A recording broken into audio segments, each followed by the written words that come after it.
ఫిరాయింపు ఎమ్మెల్యేలపై దాఖలైన పిటిషన్లపై నేడు సుప్రీంకోర్టులో విచారణ జరగనుంది.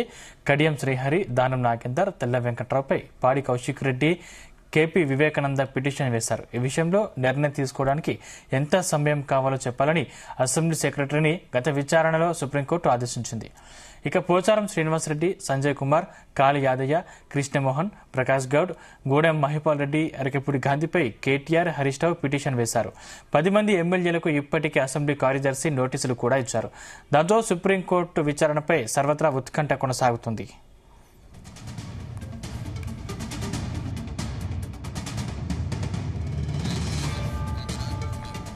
దానికి సంబంధించిన మరిన్ని పూర్తి డీటెయిల్స్ మా క్రైమ్ బ్యూరో చీఫ్ రవితేజ అందిస్తారు. రవితేజ, గత విచారణ సందర్భంగా రాష్ట్ర ప్రభుత్వానికి సుప్రీంకోర్టు ఈ పార్టీ ఫిరాయించినటువంటి ఎమ్మెల్యేల పైన మీరు చర్యలు తీసుకోవడానికి ఎంత సమయం కావాలి అంటూ కూడా రాష్ట్ర ప్రభుత్వాన్ని క్వశ్చన్ చేయడము, ఇమీడియట్ గా స్పీకర్ కార్యదర్శి నుంచి ఈ 10 మంది ఎమ్మెల్యేలకు కూడా నోటీసులు అందజేసినట్టుగా తెలుస్తోంది. గత విచారణ సందర్భంగా కోర్టు ఈ వ్యాఖ్యలు చేయడము, మళ్ళీ తిరిగి సోమవారం రోజు కేసు వాయిదా వేయడంతో ఈ రోజు విచారణకు వచ్చేటువంటి అవకాశం ఉంది. ఈ రోజు రాష్ట్ర ప్రభుత్వం తరఫున వాదనలు కూడా వినిపించేటువంటి అవకాశం ఉంది.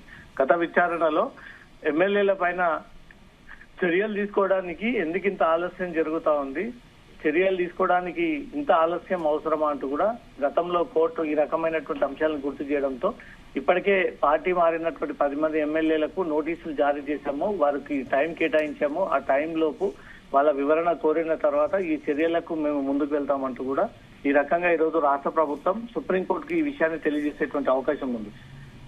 గత విచారణ సందర్భంగా అనేక సార్లు ఎమ్మెల్యేల పార్టీ ఫిరాయింపుల విషయంలో స్పీకర్ కార్యాలయం ఎందుకు నిర్ణయం తీసుకుంటలేదు, రాష్ట్ర ప్రభుత్వం ఈ నిర్ణయాన్ని ఎందుకు తీసుకోవట్లేదు, ఒక పార్టీ పైన బీఫామ్ ఉంది, ఒక పార్టీ తరపున గెలిచి, ఒక పార్టీ గుర్తు తరపున గెలిచి ఆ పార్టీకి రాజీనామా చేయకుండా అదే హోదాతో ఇతర పార్టీలో కంటిన్యూ అవ్వడంపై మాత్రం రాజ్యాంగంలో గతంలో కొన్ని రాష్ట్రాలలో జరిగినటువంటి ఇదే పరిస్థితుల పైన గతంలో కోర్టు ఏ రకమైనటువంటి నిర్ణయాన్ని వ్యక్తం చేసి ఆర్డర్స్ పాస్ చేసింది, అవి కూడా కొన్ని ఉదాహరణ కిందకి తీసుకొని ఈ రోజు ఈ పార్టీ మారినటువంటి 10 ఎమ్మెల్యేల పైన సుప్రీంకోర్టు కీలకమైనటువంటి ఆదేశాలు జారీ చేసేటువంటి అవకాశం ఉంది.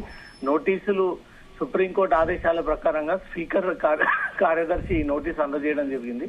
ఈ నోటీసులు ఎన్ని రోజుల గడువులో ఈ రిప్లై ఇవ్వమని ఈ పార్టీ మారినటువంటి 10 మంది ఎమ్మెల్యేలను కోరారనే దానిపై కూడా ఈ రోజు సుప్రీంకోర్టుకి కార్యాలయం నుంచి క్లియర్ గా ఆ విషయాలన్నీ కూడా కోర్టు ముందు తెలియజేయనున్నారు. కడియం శ్రీహరి, దానం నాగేందర్, తెల్లం వెంకట్రావు, శ్రీనివాసరెడ్డి, పోచారం శ్రీనివాసరెడ్డి, సంజయ్ కుమార్, కాళీ యాదయ్య, కృష్ణమోహన్, ప్రకాష్ గౌడ్, గుడెం మహిపాల్ రెడ్డి, అరకెపూడి గాంధీ, వీరు 10 మంది బీఆర్ఎస్ పార్టీ తరఫున గెలిచి ఇప్పుడు కాంగ్రెస్ లో చేరి కాంగ్రెస్ పార్టీ తరఫున అదే హోదాలో కొనసాగుతా ఉన్నారు. వీళ్ళందరినీ కూడా అనర్హులుగా ప్రకటించాలి, వీరిపై అనర్హత వేయాలి, వీరు ఎమ్మెల్యేల పదవులకు పనికిరారు, ఒక పార్టీపై గెలిచి ఒక పార్టీ పైన వీళ్ళు ఏల్తా ఉన్నారు అంటూ కూడా ఈ కొంత 4 మంది ఎమ్మెల్యేల పైన పాడి కౌశిక్ రెడ్డి, కేపీ వివేకానంద పిటిషన్ వేయగా ఇంకొంతమంది పైన కేటీఆర్, హరీష్ రావు పిటిషన్ వేయడంతో ఈ అంశం సుప్రీంకోర్టు పరిధిలో ఉంది. సుప్రీంకోర్టు ఈ రోజు ఇచ్చేటువంటి నిర్ణయాన్ని బట్టి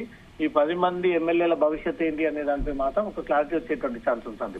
అంటే బీఆర్ఎస్ దీని మీద తీవ్రంగా పోరాడుతుంది. ఒకవేళ బీఆర్ఎస్ కి అనుకూలంగా తీర్పు రాకపోతే బీఆర్ఎస్ ఎలాంటి నిర్ణయం తీసుకుంటుంది రవితేజ?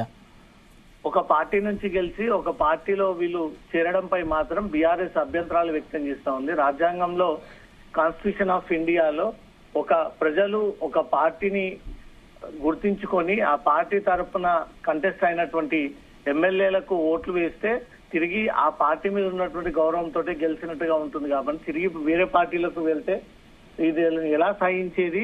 రాజ్యాంగంలో ఉన్నటువంటి కాన్స్టిట్యూషన్ ని అమలు చేయాలి. ఈ ఎమ్మెల్యేలు ఒక పార్టీ నుంచి ఒక పార్టీకి వెళ్తే తప్పనిసరిగా వీరిపైన చర్యలు తీసుకోవాలి అన్నట్టుగా మాత్రం బీఆర్ఎస్ పార్టీ గతంలో నుంచి దీనిపైన పోరాటం సాగిస్తా ఉంది.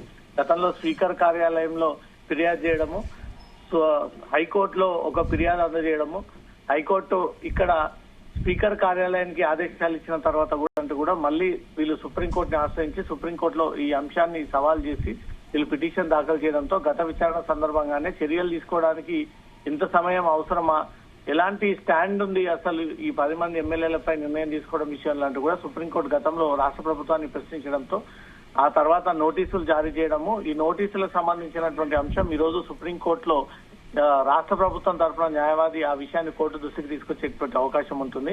ఈ రోజు సుప్రీంకోర్టు తీసుకునేటువంటి నిర్ణయాన్ని బట్టి ఈ 10 మంది ఎమ్మెల్యేల భవిష్యత్ ఏంటనే దానిపై మాత్రం క్లారిటీ వచ్చేటువంటి ఛాన్స్ ఉంటుంది.